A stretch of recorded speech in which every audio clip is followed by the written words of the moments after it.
না আইএসএফ আমি আমি বুথ ধরে দেখাতে পারি, কিন্তু আমার সাথে একটা চ্যালেঞ্জে আছে, বুথ ধরে দেখাতে পারবো আইএসএফ ভোট কোথায় কোথায় কাদেরকে কতটা করে দিয়েছে।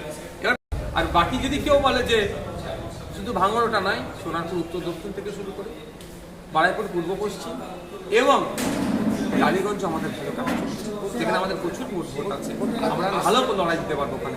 ভোটের আগেই শ্রমিকদের মধ্যে এই দল কষাকষি চলছে, পরবর্তীকালে যখন আসল সম্ভাবনা বা কিছু কর্মীদের কাছে কি বার্তা দেবেন? দেখুন, আমাদের কর্মীদের জানে আইএসএফ যেটা করবেন তাদের ভালোর জন্য, সুতরাং আমাদের ক্ষেত্রে সেটা কোনো সমস্যা হবে না। বাকি যে রাজনৈতিক দলগুলো আছে তাদেরকে কোশ্চিন করুন কীভাবে তারা পজিটিভ করাবেন, কি নেগেটিভ করাবেন তারা বলবেন। বিধানসভা ভোটের একটা বিষয় কংগ্রেস ভোট দেয়নি বা আইএসএফ ভোট দেয়নি। না আইএসএফ আমি বুথ ধরে দেখাতে পারি, কিন্তু আমার সাথে একটা চ্যালেঞ্জে আছে, বুথ ধরে দেখাতে পারবো আইএসএফ ভোট কোথায় কোথায় কাদেরকে কতটা করে দিয়েছে। এবার প্রশ্ন থেকে যাচ্ছে আইএসএফকে কারা কতটা ভোট দিয়েছে, স্যার তার ডকুমেন্টসও আমাদের কাছে আছে, কিন্তু সেগুলোকে ভাবার সময় এখন আমাদের না। পাস্ট ইজ পাস্ট, কিন্তু তার থেকে শিক্ষা নিচ্ছি, তারপরেও চাইবো যদি জোট করেই আমাদের লড়াই হয় বা অনেকের ভাষায় সিট শেয়ারিং করে যদি লড়াই হয়, যেন লড়াইটা সত্যিকারের হয়। আসল সমঝোতা না হলে যাদবপুরে কি আপনারা দ্বিতীয় ফেজে প্রার্থী ঘোষণা করবেন? দ্বিতীয় ফেজে যখন ঘোষণা করবো তখন তো অপেক্ষা করি। জোটে কি প্রেস্টিজ ফাইটে চলছে বাংলাদেশ? না আইএসএফ সর্বোচ্চ জায়গায় নেবে স্যাক্রিফাইস করছে, এর থেকে আর নেওয়ার জায়গা নিশ্চিতভাবে আপনারাও মনে মনে ভাবছেন অনেকে কীভাবে আছে কি সে জায়গায় না।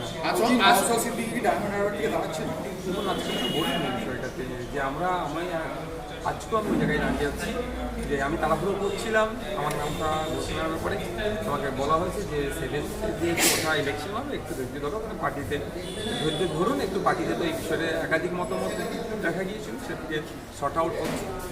আসল সমঝোতার বার্তা দিয়েছেন, আবার শ্রীরামপুরের বামফ্রন্টের প্রার্থী দিয়েছে, আপনারাও দিলেন। লড়াইটা কীভাবে হবে, কার বিরুদ্ধে হবে? মানুষের পক্ষ নিয়ে লড়াই হবে।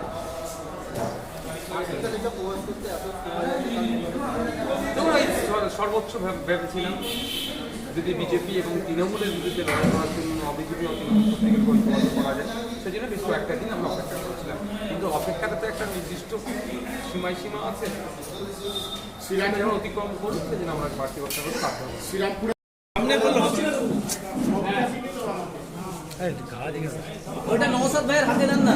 ওটা ঠিক আছে, আমাদের যেগুলো সিস্টেম অফিস সেক্রেটারি আছে, ওয়ার্কিং প্রেসিডেন্ট আছে, সবাই ডেকোরাম আছে, চেয়ারম্যান বলে সব করে ফেলবে, ব্যাপার না। লাইট